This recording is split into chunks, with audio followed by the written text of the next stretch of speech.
Of opposition Shri Yanamala Ramakrishnudu గారు former finance minister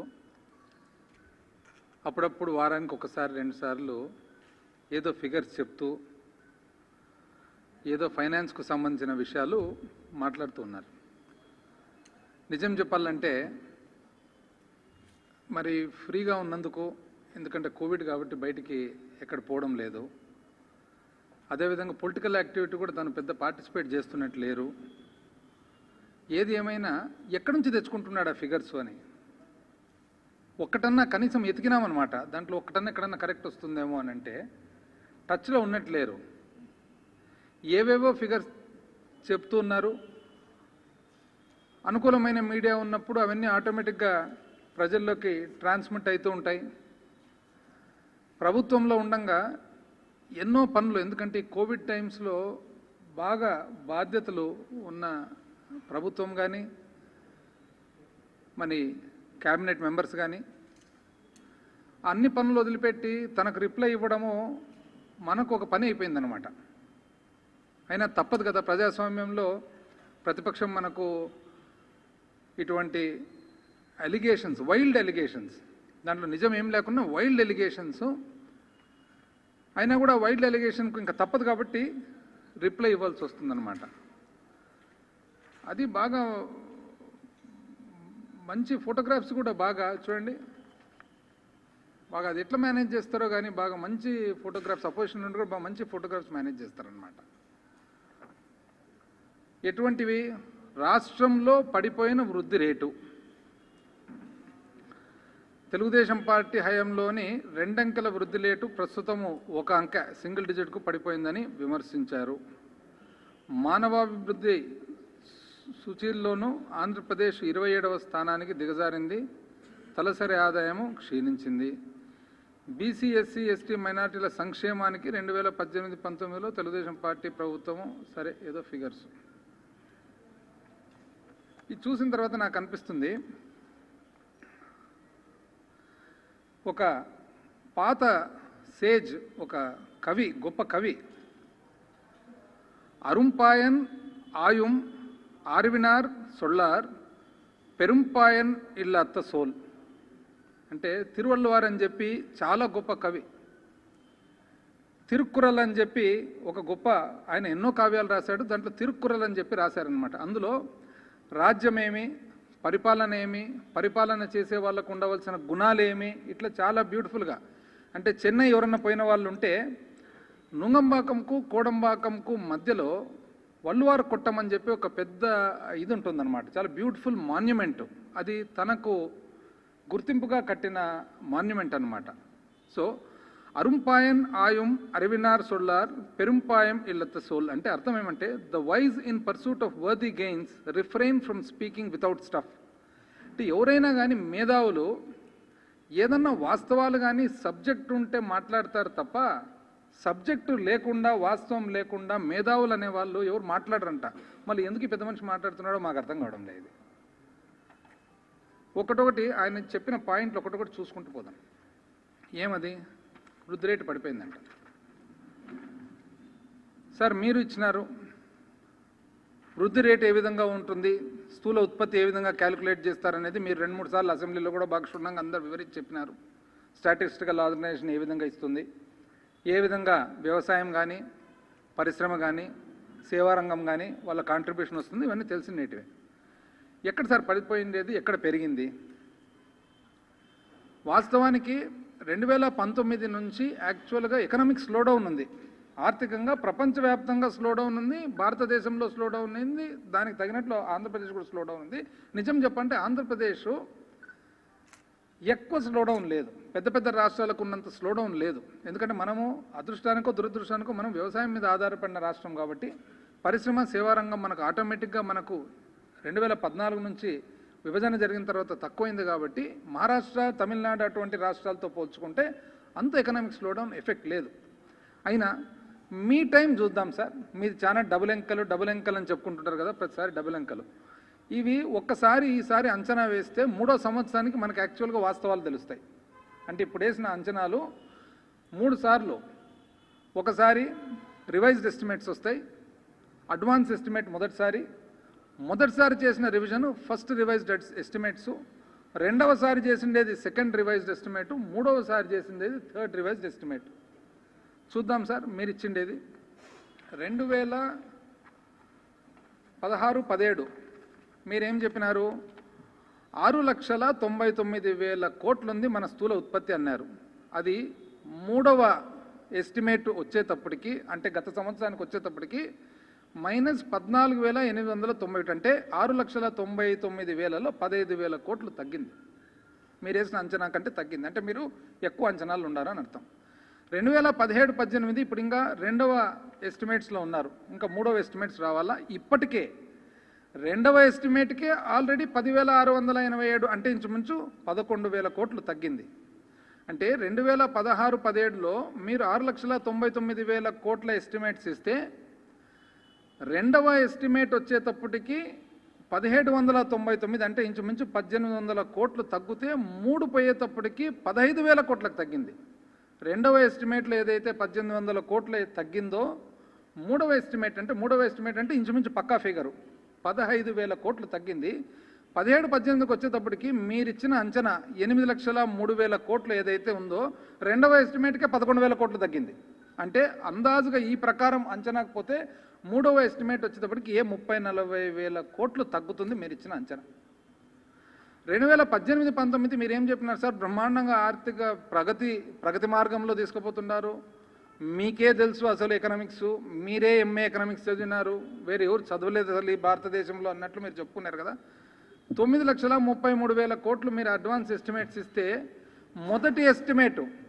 మొదటి revised అంచనాకు వచ్చేటప్పటికే 70,445 కోట్లు తగ్గింది. ఫస్ట్ ఎస్టిమేట్కే మొదటి ఎస్టిమేట్, అంటే మీరు 933 ఏదైతే వేసినారో మీరు 9,33,000 కోట్లు ఏదైతే మీరు అంచనా అని అంటున్నారో అది మొదటి ఎస్టిమేట్కే 70,500 కోట్లు తగ్గింది. అంటే అర్థమేం సార్ చెప్తుండేది మీరు? ఎక్కడ సార్ మీరు రెండంకెల ఎక్కడుంది అసలు? మీ ప్రకారం లెక్క పెట్టినట్లయితే మీరు అడ్వాన్స్ ఎస్టిమేట్ 2018-19కి 15.3%. నమ్మేటివేనా సార్ ఇవన్నీ?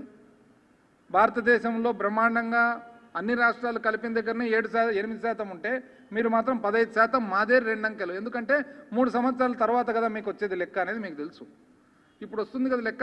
వాస్తవానికి మీరు 2018-19కి ఏదైతే లెక్క చెప్తున్నారో 9,33,000 కోట్లు మాది 2 అంకెల గ్రోత్ అభివృద్ధి అని చెప్తున్నారో, మొదటి ఎస్టిమేట్కే మొదటి రివిజన్కే సింగిల్ డిజిట్కు 8.8కి వచ్చేసింది. 8.8% పెరుగుదలని ఫస్ట్ రివైజ్డ్ ఎస్టిమేట్కే వచ్చింది. ఇంకా దాన్ని బట్టి అర్థమవుతుంది. సెకండ్ పాయింట్ సార్ మీరు చెప్పేది, అంటే దట్ మీన్స్ మీరు చెప్పిన 2 అంకెల అభివృద్ధి అనేది తప్పు అని క్లియర్గా నిర్ధారణ అయితే ఉంది ఇక్కడ.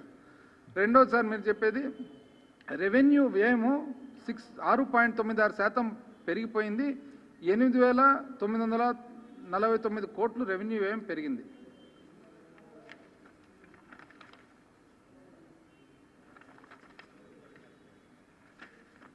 మీరు ఆల్సో చెప్పిన దాంట్లో మానవాభివృద్ధి సూచీల్లోనూ ఆంధ్రప్రదేశ్ తగ్గింది. అది కూడా చూద్దాం సార్. పర్ క్యాపిటల్ ఇన్కమ్ ఏదైతే మన ఆదాయము ఎస్టిమేషన్ ఉందో ఎంత ఉంది సార్? 2016-17 1,20,676. అంటే మరి ఇది లేకుండా అందాజుగా నేను చెప్తాను. 2016-17లో అందాజుగా 1,20,000 రూపాయలు. 17-18కి వచ్చేటప్పటికి సెకండ్ రివైజ్డ్ ఎస్టిమేట్ 1,39,000. 18-19 వచ్చేటప్పటికి 1,51,000. 19-20 వచ్చేటప్పటికి 1,66,000. ఎక్కడ సార్ తగ్గిండేది? సరే, these are not final figures, అయినా కూడా దే ఆర్ ఎస్టిమేట్స్. ఎంత వచ్చింది? 1,66,000. అంటే పెరిగింది కదా సార్. 19-20 కూడా 19-20 పెరిగింది కదా సార్. ఎక్కడ తగ్గింది? ఏ విధంగా మీరు చెప్పగలుగుతున్నారు తగ్గిందని చెప్పేసి? ఇండికేటర్స్లో ఇన్ఫ్లేషను 6.5%కు పెరిగింది. ఇన్ఫ్లేషన్ ఆయన చెప్పేది. మీరు ఒక్కసారి ఫిగర్స్ చూసినట్లయితే సార్, యనమల రామకృష్ణ గారు ఎక్కడున్నారు? దయచేసి దీని ద్వారా ఒకసారి చూడండి. మనకు భారతదేశం ఫిగర్స్ అంతా చూసినట్లయితే యావరేజ్ భారతదేశము 4.77 ఇన్ఫ్లేషన్ ఉంటే ఆంధ్రప్రదేశ్ రాష్ట్రం 3.54 సార్ ఉండేది. 3.54. తెలంగాణ 4.53, తమిళనాడు 5.72, కర్ణాటక 5.57, కేరళ 6.14. అంటే దక్షిణ భారతదేశంలో ఉన్న అన్ని రాష్ట్రాలపై కూడా ఇన్ఫ్లేషను ఆంధ్రప్రదేశ్ రాష్ట్రమే తక్కువ ఉంది సార్. 3.54లో దక్షిణ భారతంలో తక్కువ ఉండేదే కాదు, భారతదేశం యావరేజ్లో కూడా తక్కువ ఉంది. మీరు ఏ విధంగా చెప్తున్నారు సార్? ఇది రాంగ్ ఇన్ఫర్మేషన్. అంటే ఎవరు చూడరు, అందరూ బిజీగా ఉన్నారు కోవిడ్ పనుల మీద, ఏ మంత్రి కూడా దీన్ని చూడని చెప్పి ఏదో సునాయాసంగా చెప్తున్నట్లున్నారు. అన్ఎంప్లాయ్మెంట్ ఇంక్రీజ్డ్, ఉద్యోగ అవకాశాలు తక్కువైపోయినాయంట. అసలు 19-20 ఫిగర్స్ ఎక్కడి నుంచి వచ్చినాయి సార్ మీకు చెప్పేదానికి? ఇంతవరకు 19-20 ఫిగర్సే ఫైనలైజ్ కాలేదే, ఏ విధంగా చెప్పగలుగుతున్నారు? 27వ స్థానానికి వచ్చింది మానవాభివృద్ధి ఇండెక్స్లో. ఎప్పుడు ఫిగర్స్ వచ్చినాయి సార్? ఏ ఫిగర్స్ గురించి చెప్తున్నారు? అసలు ఇంతవరకు ఫిగర్సే రాలేదేంగా. అంటే ఇవన్నీ కూడా ఐదర్ రాంగ్ ఫిగర్స్ అన్న చెప్తున్నారు మీరు, లేదా మీరు ఉద్దేశపూర్వకంగానో లేదా మీకు ఎవరన్నా అందించి తప్పు ఫిగర్స్ ఊరికే మీరు ఉత్సాహంతోనో చెప్పుకుంటూ పోతుంటారు తప్ప దీంట్లో వాస్తవాలు లేవనేది అర్థమైపోతుంది. రెవెన్యూ రాబడులు 2019-20లో 37.9 పడిపోయిందండి. అది కూడా చూద్దాం సార్.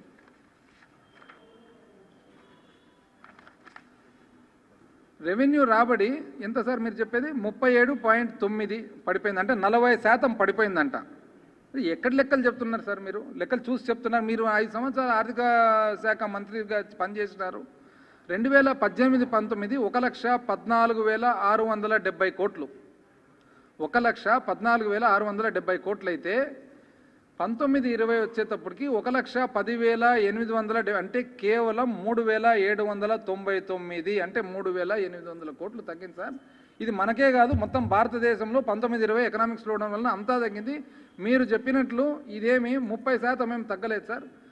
1,15,000 మీద 3,000 అంటే ఎంత అవుతుంది సార్? అది 2% అవుతుంది, 2.5, 30% కాదు సార్. ఏ విధంగా చెప్తున్నారు మీరు? రెవెన్యూ వ్యయము 6.96% పెరిగిపోయింది, 8,949 కోట్లు రెవెన్యూ వ్యయం పెరిగింది. రెవెన్యూ ఎక్స్పెండిచర్ సార్ 2018-19 మీ పరిపాలన లాస్ట్ సంవత్సరంలో 1,28,569 కోట్లు అయితే 1,37,518 కోట్లు అయింది 19-20, అంటే 8,948, అంటే 9,000 కోట్లు పెరిగింది. 1,30,000 మీద 9 కోట్లు ఎంత అవుతుంది సార్? 9,000 కోట్లు మీరే లెక్కేయండి. అంటే ఏ లెక్కలు తీసుకొని మీరు చెప్తున్నారని. క్యాపిటల్ ఎక్స్పెండిచర్ మూలధనం వ్యయం 35% పడిపోయింది. ఎందుకు పడిపోయింది సార్? ఈ ప్రభుత్వం వచ్చిన తర్వాత మీరు విచ్చలవిడిగా ఖర్చులు పెట్టాలని చెప్పి క్యాపిటల్ ఎక్స్పెండిచరు, ప్రాజెక్టులు, పెద్ద పెద్ద బిల్డింగులు, మొత్తము హైదరాబాద్ అటువంటి నగరంలో గచ్చిబౌలి అట్లాంటి స్థలములో ఒక ఇంటర్నేషనల్ ఎయిర్పోర్ట్కు పక్క నుండి, ఒక ఫైనాన్షియల్ డిస్ట్రిక్ట్ పక్క నుండి 400 సంవత్సరాల క్రితం కట్టిన ఒక నగరంలో 5,000 రూపాయలకు రెసిడెన్షియల్ అపార్ట్మెంట్స్ దొరుకుతుంటే మీరు ఏది భూమి ఖరీదుతో పాటు మీరు భూమి ఖరీదు లేకుండా పొగాకు, అరటి చెట్లు ఉన్న స్థలంలో మీరు ఖాళీ స్థలం ఇచ్చి కట్టేదానికి మాత్రమే మీరు 10,000 రూపాయల అడుగు ప్రకారం కట్టినారు సార్. దీని మీద ఎంక్వైరీ చేసి ఆ ఎంక్వైరీ వలన ఫస్ట్ 6 నెలలు అన్నీ చక్కగా చేయాలని చెప్పి రివర్స్ టెండరింగ్ అనే పద్ధతికి రావాలా. ఇరిగేషన్ ప్రాజెక్ట్స్ కానీ, బిల్డింగ్లు కానీ, ఇన్ఫ్రాస్ట్రక్చర్ కానీ 30 కోట్లు 40 కోట్లతో మీరు రోడ్లు ప్లాన్ చేసినారు. అంత పెట్టుబడి పెట్టేదానికి మన దగ్గర శక్తి ఉందా, స్తోమత ఉందా? కాంట్రాక్టర్ల కోసం మీరు పనులు పెడుతున్నారా, లేకుంటే అభివృద్ధి కోసం పనులు పెడుతున్నారని చెప్పి ఆగినందుకు స్లో అయింది తప్ప వేరే కారణం లేదు సార్. ఇప్పుడు అన్నీ పికప్ అయినాయి. దురదృష్టవశాత్తు 3 నెలల నుంచి కోవిడ్ వల్ల ఆగినాయి. ఈరోజు మీరు పోలవరం ప్రాజెక్ట్ చూసినట్లయితే ఎంత వేగవంతంగా పని జరుగుతుందో మీకే తెలుస్తుంది. నెక్స్ట్ మొత్తం బడ్జెట్ వ్యయంలో 6.6% పడిపోయింది. టోటల్ ఎక్స్పెండిచర్ మొత్తం పడిందంట. 2018-19లో 1,63,690 కోట్లు మీరు ఖర్చు పెడితే 19-20 ప్రీ యాక్చువల్కి వస్తే 1,74,757, అంటే మీరు 1,64,000 కోట్లు మీరు ఖర్చు పెడితే టోటల్గా మా ప్రభుత్వం వచ్చిన తర్వాత 1,75,000 కోట్లు, అంటే 11,000 కోట్లు ఎక్స్ట్రా పెట్టినాం కానీ తగ్గలేదు సార్. మీరు ఏదో తగ్గింది వేయమని అంటున్నారు. ఒకసారి లెక్క చూడండి సార్. మీరు యనమల రామకృష్ణ గారు ఎక్కడున్నారో మీరు. రెవెన్యూ డెఫిసిట్ 91% పెరిగింది. రెవెన్యూ డెఫిసిట్, ఫిజికల్ డెఫిసిట్ తగ్గింది సార్. ఎందుకు తగ్గింది అనే దానికి కూడా చెప్తా. ఇంచుమించు 14 అంటే మీరు 40,000 కోట్ల పెండింగ్ బిల్లులు పెట్టిపోతురి, 20,000 కోట్లు సివిల్ సప్లైస్ కార్పొరేషన్ మీద, మీరు పవర్ డిస్కామ్స్ మీద ఎక్కువ చేస్తారు. ఎక్కువ చేసి పెట్టిన తర్వాత ఈరోజు మేము వచ్చిన తర్వాత మీ పాత బకాయిలంతా కట్టాల్సి వస్తే ఫిజికల్ డెఫిసిట్ పెరగక తగ్గుతుందా సార్? అందాజుగా 14,832 కోట్లు అంటే 15,000 కోట్లు దేనికి కట్టినామో చెప్తా. ధాన్యం సేకరణ కోసం 960 కోట్లు, విత్తనాల సబ్సిడీ మీరు కట్టాల్సినది 384 కోట్లు, సూక్ష్మ చిన్న మధ్యతర పరిశ్రమలకు ఎంఎస్ఎంఈలకు మొన్ననే 963 కోట్లు మీ బకాయిలే సార్ ఇవన్నీ. విద్యా దీవెన అంటే మీరు పెట్టిన బకాయిలు 1880 కోట్లు, ఆరోగ్యశ్రీ మీరు పెట్టిన బకాయిలు 680 కోట్లు, రైతుల విద్యుత్ సబ్సిడీ మీరు పెట్టిన బకాయిలు 8,655 కోట్లు, అగ్రిగోల్డ్ మీరు పెట్టిన బకాయిలు 264 కోట్లు, రైతులకు వడ్డీ లేని రుణాలు మీరు పెట్టిన బకాయిలు 1046 కోట్లు, ఇంచుమించు 14,800 అంటే 15,000 కోట్లు సింపుల్గా ఇక్కడనే కనపడుతుంది సార్. ఇవన్నీ కట్టినందుకే ఫిజికల్ డెఫిసిట్, రెవెన్యూ డెఫిసిట్ పెరుగుతుంది సార్. ఇదేం కొత్తగా మీరు ఆనవాయితీగా మాకు ఇచ్చిపోయినాయి సార్, లెగసీ ఇది. ఆ తర్వాత ఏం చెప్పినారు? వడ్డీ చెల్లింపులంట, వడ్డీ చెల్లింపులు ఎక్కువైనాయంట. అది కూడా చూద్దాం సార్. 2018-19లో మీరు 15,341 కోటి మీరు వడ్డీ చెల్లిస్తే 16,392 కోట్లు, ఒక 1000 కోట్లు పెరిగింది. అది తప్ప 1000 కోట్లు మీది పాత లెక్క చూద్దాం. 15-16లో 9,848 కోట్లు మీరు వడ్డీ చెల్లించినారు. 16-17లో 11,697 కోట్లు వడ్డీ చెల్లించినారు. 17-18లో 13,846 కోట్లు వడ్డీ చెల్లించినారు. 18-19లో 15,341 కోట్లు చెల్లించినారు. అందాజుగా అదే ప్రకారంగా మీకంటే తక్కువనే మేము 16,392 కోట్లు చెల్లించినాం సార్. మీరు 9,848 నుంచి 11కి ఎట్లా తీసుకుపోతారు? 11,000 నుంచి 13కి ఎట్లా తీసుకుపోతారు? 13 నుంచి 15కి ఎట్లా తీసుకుపోతారు? 15 నుంచి 16 గారా సార్? సంవత్సరము ఎఫ్ఆర్బిఎం లిమిట్స్లో ఏదైతే మనం ఎక్కువ అప్పు చేస్తామో ఆ అప్పు పరిధిలో ఆటోమేటిక్ వడ్డీ పెరుగుతుంది. లోన్ రీపేమెంటు మీరు కట్టినది వాపస్ కట్టినది ఎంత? 2,682 మీరు 15-16లో కడితే, 3,078 మీరు 16-17లో కడితే, 6,650 మీరు 2017-18లో కడితే, 10,933 మీరు 18-19లో కడితే, 15,000 చిల్లర అంటే ఇంచుమించు మీకంటే ఒకటే సంవత్సరమే 5,000 కోట్లు తీసుకున్న అప్పును ఎక్కువ శాతం మేము చెల్లించినాం సార్. చూసుకోండి రామకృష్ణ గారు, మీరు ఈ లెక్కలన్నీ చూసుకోకుండా ఏదో కోవిడ్ ఉంది కదా అని చెప్పి ఇంట్లో రిలాక్స్ అయిపోయి ఎవరు చూసుకోవడం లేదులే అని చెప్పి 2 ప్రెస్ మీట్లు పెడితే, బహిరంగ మార్కెట్ అప్పులు డెట్ టు జిఎస్టిపి ఎందుకైంది సార్? ఓపెన్ మార్కెట్ లోన్స్ కరెక్టే, ఓపెన్ మార్కెట్ లోన్స్ మామూలు కంటే కూడా కొద్దిగా ఎక్కువైంది. ఎందుకు ఎక్కువైంది సార్? ఎందుకు ఎక్కువైందంటే మీరు 20,000 కోట్లు మీరు విద్యుత్ కంపెనీకి సివిల్ సప్లైస్కి బకాయిలు పెట్టిపోతుంది, 40,000 కోట్లు పెండింగ్ బిల్లు కట్టిపోతుంది. ఎంతో కొంత అయితే ఎఫ్ఆర్బిఎం అనేది లిమిట్ ఉంది, లిమిట్కు కొద్దిగా గొప్ప ఇటు అటు అవుతుంది. ఎఫ్ఆర్బిఎం లిమిట్ 3% అయితే మీ 5 సంవత్సరాల పాలనలో ఎప్పుడైనా కానీ మీరు దాంట్లో ఉండారు సార్. మీరు ప్రతిసారి ఎక్కువనే, మీకంటే కొద్దిగా తక్కువలోనే ఉన్నాం. ఇంకా కొద్దిగా ఇటు అటు జరుగుతాయి. ఇంకా మీరు నేర్పించినది కదా రాష్ట్రానికి అప్పులు. ఈ విధంగా మీరు ఏవేవో చేసి ఈరోజు ఈ అంకెలన్నీ తెచ్చి మీరు పబ్లిక్ అందరికి కూడా ఈ రాంగ్ ఇన్ఫర్మేషన్ ఇవ్వాలని చూపించడం మాత్రము చాలా తప్పు సార్. మీరేదో అంటున్నారు రాబడి రాలేదు తక్కువైందని చెప్పి. ఏమని? మీరు 62,000 కోట్లు మాత్రమే రాష్ట్రం పన్ను అంటున్నారు. రాష్ట్రానికి సంబంధించిన పన్ను ఆదాయం వచ్చేసి 67,000 కోట్లు కాదు సార్, 62,473 కోట్లు మన రాష్ట్రానికి వచ్చిన పన్ను అయితే, కేంద్రం నుంచి కూడా మనకు వాటా 52,000 కోట్లు కలుపుకుంటే టోటల్ 1,14,772 కోట్లు సార్. మీరు చెప్పిండే తప్పు. మీరు 67,000 కోట్లు అంటున్నారు, కాదు. రాష్ట్రానికి వచ్చిన మొత్తము పన్ను ఆదాయం అంతా కలిసి 1,14,000 కోట్లు సార్. కేంద్రం నుంచి వచ్చే పన్ను వాటా కూడా రాష్ట్రాందే. మీరు తీసుకున్న అప్పు చెప్తారు కదా సార్, మీరు ఏమని ఎక్కువ అప్పు చేసినారని చెప్పి. అప్పు నుంచి స్థూల ఉత్పత్తి నిష్పత్తి తీసుకున్నట్లయితే 2003 అంటే ఎప్పుడైనా కానీ మీరు గమనించండి, 1994-95లో అప్పు టు స్థూల ఉత్పత్తి నిష్పత్తి తీసుకుంటే 18% ఉండేది. క్రమక్రమంగా మీ బ్రహ్మాండమైన పాత పాలనలో 30% తీసుకుపోయినారు, 31%.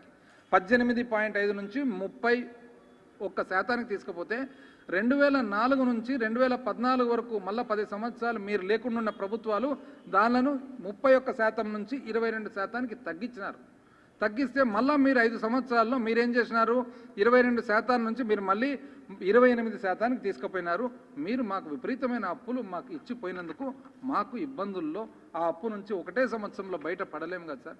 కాబట్టి మేము కూడా మీ మాదిరే మీరు ఏదైతే అప్పుల దీంట్లోకి తీసుకుపోయినారో ఎంతో కొంత స్లోగా విత్డ్రా కావాలో తప్ప దాన్ని ఒకటే రోజు అర్ధరాత్రి మేము చేసేదానికి వీలు పడదు అని చెప్పి తెలియజేస్తాము. నెక్స్ట్, రాష్ట్రాన్ని కమ్మిన వైసీపీ రాక్షస మాయ. బీసీ ఎస్సీ ఎస్టీ మైనార్టీ సంక్షేమం సాగడానికి సగం కోత పెట్టారు. ఇవన్నీ సాంఘిక సంక్షేమంలో తక్కువ చేసినాము, ఇంకోటి చేసినాము, యువజన సంక్షేమం తక్కువ చేసినారు, ఇవన్నీ ఏదో చెప్తున్నారు. సో అది కూడా చూద్దాం. బీసీ ఎస్సీ ఎస్టీ మైనార్టీ సంక్షేమానికి కాల రాశారంట. ఎట్లా కాలు రాసినారు సార్? మాకు అర్థం కాలే. ఎందుకంటే 18-19లో మీరు సంవత్సరం ప్రకారం చూసినట్లయితే మీరు 5,680 కోట్లు ఖర్చు పెడితే ఏకంగా ఈ ప్రభుత్వము 19-20లో 21,911 ఇంచుమించు 3 అంతల కంటే ఎక్కువ అయిపోయింది. ఏ విధంగా కాల రాసినారు, ఏవేవి ఖర్చు పెట్టినారని కూడా చెప్తాను. ఇదే ఒకవేళ జూన్ 2019 నుంచి జూన్ 2020 వరకు తీసుకున్నట్లయితే ఒక్క బీసీ సంక్షేమానికి, అంటే ఏప్రిల్ నుంచి మార్చ్ కాకుండా జూన్, ఎందుకంటే ఈ ప్రభుత్వం వచ్చిన తర్వాత జూన్ వరకు చూసుకున్నట్లయితే బీసీ సంక్షేమానికి 20,010 కోట్లు, బీసీ సంక్షేమానికి. ఎస్సీల సంక్షేమానికి 6,781 కోటి, ఎస్టీల సంక్షేమానికి 2,232 కోట్లు, మైనారిటీ సంక్షేమానికి 1,806 కోట్లు. ఎక్కడెక్కడ పెట్టినారని కూడా చెప్తాను. వైఎస్ఆర్ పెన్షన్ కానుక, వైఎస్ఆర్ రైతు భరోసా, అమ్మ ఒడి, జగనన్న విద్యా దీవెన, వైఎస్ఆర్ ఆరోగ్యశ్రీ, 0 వడ్డీ, వసతి దీవెన, వాహనమిత్ర, గోరుముద్దలు, నేతన్న నేస్తం, రీస్టార్ట్, చేదోడు, సంపూర్ణ పోషణ, ఆరోగ్య ఆసరా, విద్యా దీవెన, కంటివెలు అన్ని లెక్కేసినట్లయితే 20,010 కోట్లు బీసీలకు, 6,781 కోటి ఎస్సీలకు, 2,232 కోట్లు ఎస్టీలకు, మైనార్టీలకు 1,806 కోట్లు ఖర్చు పెడితే మీరు తక్కువ చేసినామని అంటారు. ఎక్కడ మీ ఖర్చు, ఎక్కడ ఈ ఖర్చు సార్? రామకృష్ణ గారు, మీరు ఏ విధంగా లెక్కలు వేసుకుంటున్నారు అసలు? నాకైతే ఆశ్చర్యంగా ఉంది. ఎందుకంటే 2018-19 BC welfare, SC ST welfare, minority welfare చూస్తే 5,680 కోట్లు సంవత్సరం పరంగా చూసుకుంటే, అంటే ఏప్రిల్ టు మార్చ్ చూసినట్లయితే 21,911 కోట్లు, అంటే ఇంచుమించు 4 అంతలు దాదాపు. ఇవన్నీ లెక్కేసినట్లయితే ఏ విధంగా తగ్గిందని చెప్తున్నారు మాకైతే అర్థం కావడం లేదు. ఆ తర్వాత ఎస్సీ ఎస్టీ సబ్ ప్లాన్ తక్కువైంది అని అంటున్నారు. అది కూడా చూద్దాం. 2018-19 11,766 కోట్లు మీరు ఖర్చు పెడితే 19-20 13,815 కోట్లు మేము ఖర్చు పెడితే 2,000 కోట్లు పెరిగింది. ఎక్కడ సార్, ఎక్కడ తగ్గింది అసలు? ఉమెన్ అండ్ చైల్డ్ వెల్ఫేరు, శిశు సంక్షేమము, స్త్రీ సంక్షేమం చూసినట్లయితే దాంట్లో మళ్ళీ ఏ విధంగా ఈనాడు పేపర్లో రాస్తారు, మహిళా శిశు సంక్షేమం, వికలాంగులకు వృద్ధి 10.5% కోత పెట్టారు. కోత ఎక్కడ సార్ కోత పెట్టిండేది?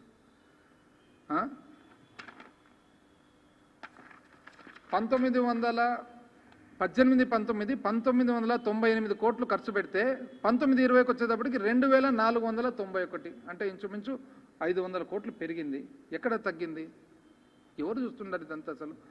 యూత్, కల్చర్ అండ్ టూరిజం అది తగ్గిందంట, వాళ్ళు పెట్టినారు. చూద్దాం అది కూడా ఎంత పెట్టినారనేది. వాళ్ళ అప్పట్లో యువనేస్తం అని పెట్టినారు, బ్రహ్మాండమైన స్కీములు. యువనేస్తము, తర్వాత పొలం పిలుస్తుంది, బడి పిలుస్తుంది, చివరకు పసుపు కుంకుమ, ఇట్లాంటి సినిమా పేర్లన్నీ కూడా, సినిమా డైలాగులు, సినిమా పేర్లు పెట్టినారు. ఎంత పెట్టినారు? 2017-18లో 500 కోట్లు కేటాయిస్తే 0 ఖర్చు, 18-19లో 1000 కోట్లు ఖర్చు కేటాయిస్తే 273 కోట్లు. అంటే యువనేస్తం అని చెప్పి ఆంధ్రప్రదేశ్ రాష్ట్రం అంతా యువకులకు తెలుగుదేశం పార్టీ ఏదో చాలా చేసినట్లు ప్రతి ఒక్కరికి అడ్వర్టైజ్మెంట్ చేసి తీరా చేసిండేది ఏమంటే 5 సంవత్సరాలు గాను 273 కోట్లు మాత్రమే. ఇది వీళ్ళు ఇచ్చిన ఖర్చు. ఇంకా కాపునేస్తం పోయినట్లయితే మొత్తం 5 సంవత్సరాలు కలిసి 3,150 కాపు వెల్ఫేర్కు 3,150 కోట్లు 5 సంవత్సరాలు కలిసి కేటాయించి ఖర్చు పెట్టినది 2,000 కోట్లు. ఈ ప్రభుత్వము 2,800 చిల్లర కోటి ఒక్క సంవత్సరంలో ఖర్చు పెట్టింది. అవి కూడా చెప్తా ఫిగర్స్. ఎక్కడ సార్ ఇంత అన్యాయంగా అసలు? పూర్తి ఏం బేసిస్ మీద ఈ లెక్కలు చెప్తున్నారు? ఏం బేసిస్ మీద మీరు మాట్లాడుతున్నారనేది మాకు అసలు ఆశ్చర్యకరంగా ఉంది.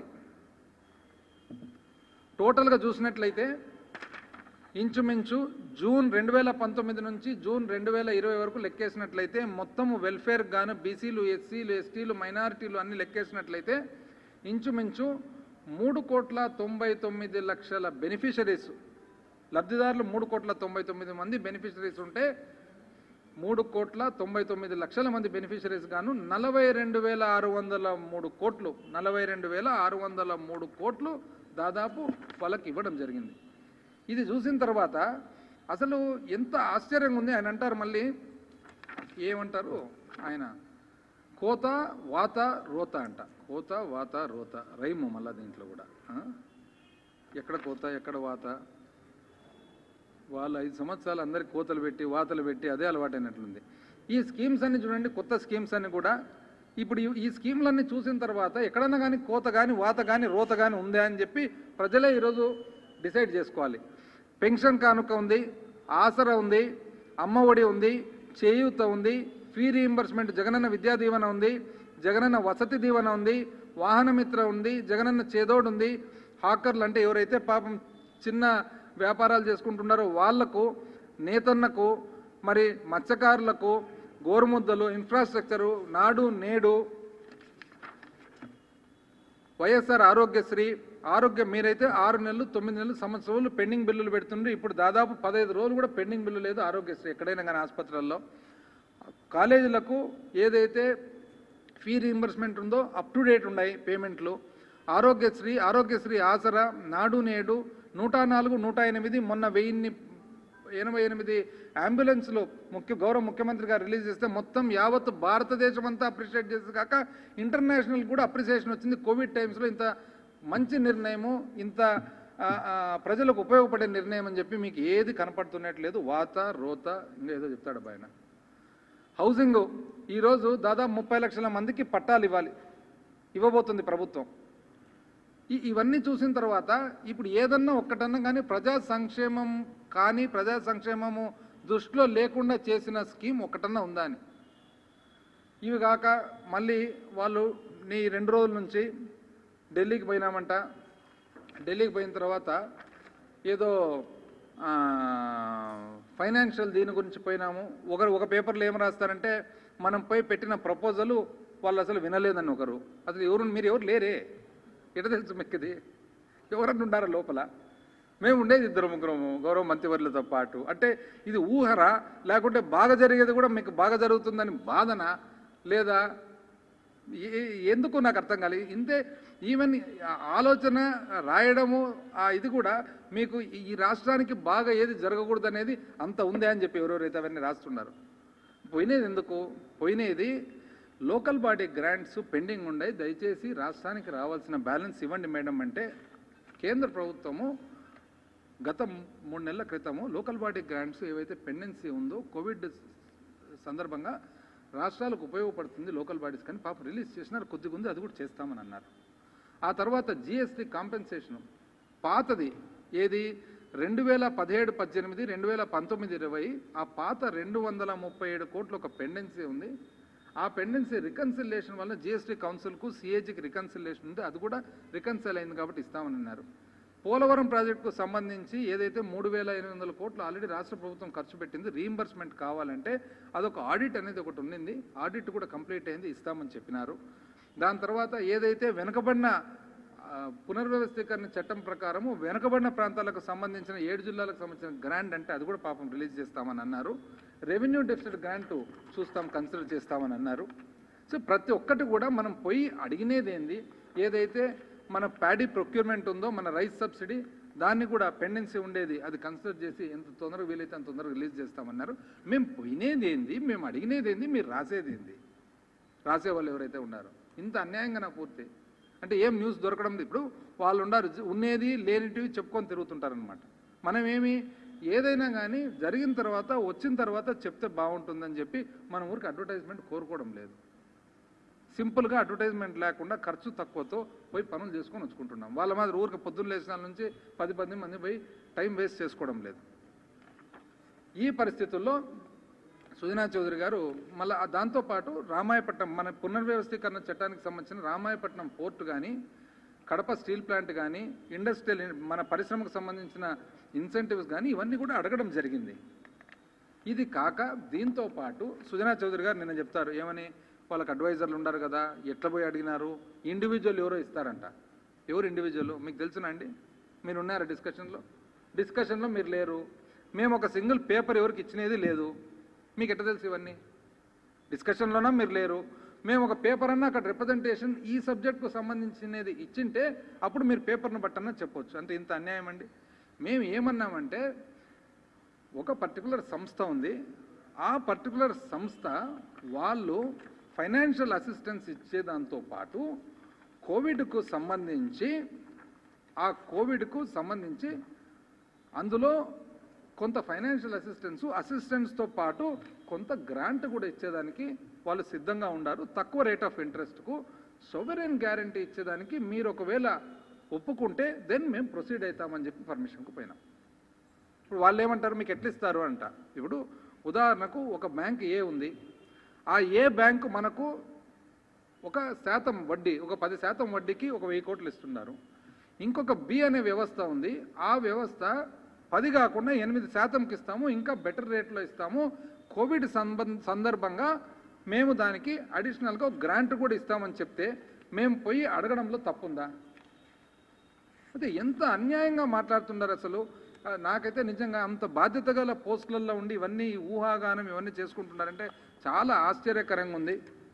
యనమల రామకృష్ణ గారు ఏదైనా కానీ మీకేదో నాకు చూస్తే మంచి జరిగేది మీకు ఇష్టం ఉన్నట్లేదు, మంచి అంటూ ఏమైనా జరుగుతుంది మాత్రం బాధ ఉన్నట్లుంది. వీళ్ళు అన్ని స్కీమ్లు బాగా ఇంప్లిమెంట్ చేస్తున్నారు. ముఖ్యమంత్రి గారు చాలా ప్లాన్గా సిస్టమేటిక్గా నడుపుతున్నారు.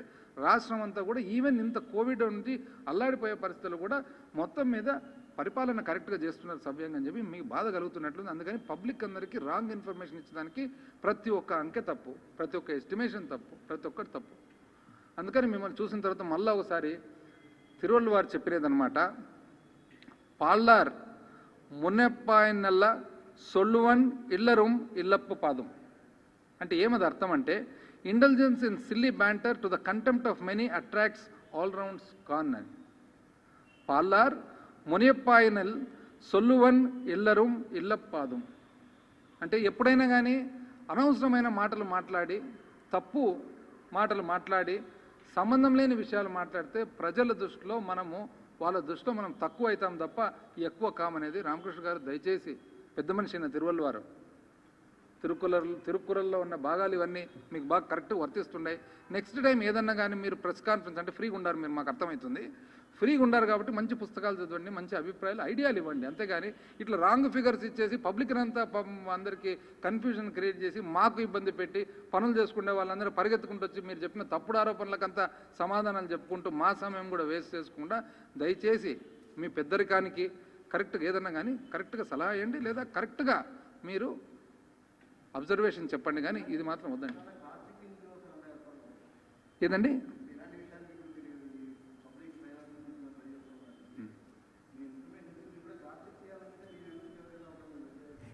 ఎవరు ఎందుకు ఇట్లా మేమే చెప్తాను. ఇప్పుడు నేను చెప్తున్నా కదా, there is a particular company, ఆ particular company or a firm or an institution or a bank or a financial institution that is willing to give loan financial assistance along with certain grant portion also of that component to governments or to companies or to institutions.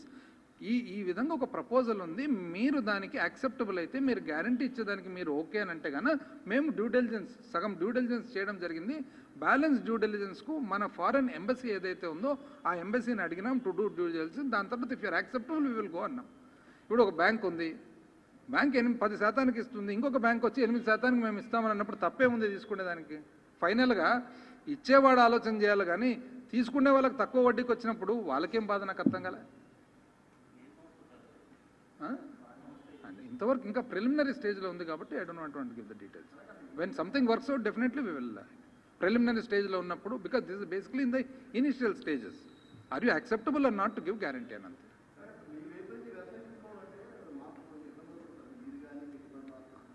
పాడండి అంటే ఒక్కటి ఉందండి, కాంటాక్టా అంటే జనరల్గా ఇప్పుడు finance department అనేది ఎప్పుడు కూడా కొద్దిగా సర్టన్ లిమిటేషన్స్ ఉంటాయన్నమాట. ఎందుకంటే మిగతా డిపార్ట్మెంట్ల మాదిరి వన్ సబ్జెక్ట్ కాదు, ఒక 10 సబ్జెక్టులు డీల్ చేస్తుంటారు. ప్రతిదీ ఫైనాన్స్తో కూడినది. అండ్ ఫైనాన్స్ డిపార్ట్మెంట్లో ఏదైనా కానీ ఒక ఫిగర్ ఇచ్చినప్పుడు అది తూచా తప్పకుండా పర్ఫెక్ట్గా ఆ సెట్ అయ్యే ఇది ఉంటుందన్నమాట. మనం కొంచెం బ్రాడ్గా కొంత వెసులుబాటుతో పాటు ఇటు అటు అని చెప్పేదాన్ని. ఇప్పుడు ఒక బిల్డింగ్ ఉంటుంది వేరే డిపార్ట్మెంట్లో, ఎప్పుడు తయారవుతుంది అంటే సుమారు 3 నెలలు అని చెప్పొచ్చు. 3 కావచ్చు, 4 కావచ్చు, 5 కావచ్చు, 6 కావచ్చు. ఫైనాన్స్లో ఎంత అండి అంటే అది ఫిగర్ కరెక్ట్గా డాట్తో పాటు వస్తుంది తప్ప సుమారు అని చెప్పనికి రాదు కదా. But at the same time ఎప్పుడైనా కానీ మీరు మన you can get in touch with me, నేనే ఉన్నా కదా, నేను చెప్తాను. చెప్పండి.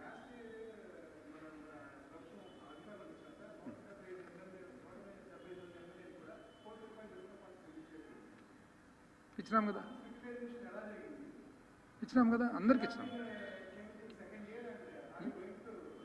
అంటే as of now second year ఇంకా we haven't taken a decision. But first year అప్పుడు ఏమైందంటే ఇమ్మీడియట్గా there was a water problem. So ముఖ్యమంత్రి గారు అప్పుడు అసెంబ్లీ జరుగుతున్నప్పుడు స్ట్రైట్ అవే ఏమన్నారంటే మొత్తం 175 నియోజకవర్గాలకు కూడా యాక్చువల్గా తెలుగుదేశం పార్టీ వాళ్ళు అప్పట్లో 67 మంది మేమున్నా కూడా ఎవరికి ఇవ్వలేదు. మేము 47 మంది ఒకసారి చంద్రబాబు నాయుడు గారి దగ్గరికి పోయి ఇట్లా వాళ్ళకి ఇస్తున్నారు, మేము కూడా ఎమ్మెల్యేలే కదా అంటే నేను ఇవ్వను అని డైరెక్ట్గా చెప్పినాడు. ఇవ్వను అని ఎక్కడంటే అప్పుడు ఇరిగేషన్ బంగ్లాలో అప్పుడు తన ఆఫీస్, క్యాంప్ ఆఫీస్. 47 మంది పోతే కూడా నేను ఇవ్వను అని అన్నాడు అనమాట. మన ప్రభుత్వం వచ్చిన తర్వాత మొత్తం గౌరవ ముఖ్యమంత్రి గారు 175 మందికి irrespective of whether they're Telugu Desam, whether they're Janasena or any party అందరికి ఇచ్చేసేయండి అని చెప్పి 1 కోటి ఇవ్వడం జరిగింది. ఈ సంవత్సరం ఇంకా నిర్ణయం తీసుకోలేదు. ఓకే. ఈ మధ్య కాలంలో మన లెజిస్లేటివ్ కౌన్సిల్లో leader of opposition Shri Yanamala Ramakrishnudu గారు, ఫార్మర్ ఫైనాన్స్ మినిస్టరు, అప్పుడప్పుడు వారానికి 1-2 సార్లు ఏదో ఫిగర్స్ చెప్తూ ఏదో ఫైనాన్స్కు సంబంధించిన విషయాలు మాట్లాడుతూ ఉన్నారు. నిజం చెప్పాలంటే